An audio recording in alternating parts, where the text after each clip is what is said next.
சண்முகம் என்று வெளியேறுகிறார். தங்கடி போகிறார். எங்கயா போனோம்? உயிருள்ள வரை இந்த அனைத்து இந்திய அண்ணா திராவிட முன்னேற்றம் இது எங்க கட்சி, எங்க கட்சிடா இது. அண்ணா திமுக தொண்டர்கள் நிரம்பிய கட்சி, தொண்டர்களால் தொடங்கப்பட்ட கட்சி, தொண்டர்களுக்காக செயல்படுகிற ஒரு இயக்கம். இது கோபாலபுரத்து குடும்பம் இல்ல, திமுக இல்ல, இது அண்ணா திமுக. மிகப்பெரிய வெற்றின்றார். 47 தொகுதியை ஜெயிச்சது மிகப்பெரிய வெற்றின்னு சொல்றாரு. பெரிய தோல்வி. இப்படிப்பட்டவரை பொதுச் செயலாளராக வச்சிருந்தா என்ன பண்ண முடியும்?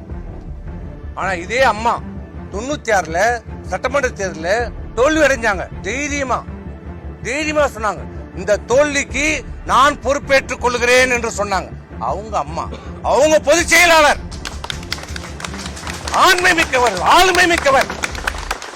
வெற்றியும் கொண்டாடணும், தோல்வி வந்தா அந்த தோல்வி ஏற்றுக்கிற மனப்பக்குவம் இருக்கணும். அந்த மனப்பக்குவம் இன்னி வரைக்கும் அவர்கிட்ட கிடையாது.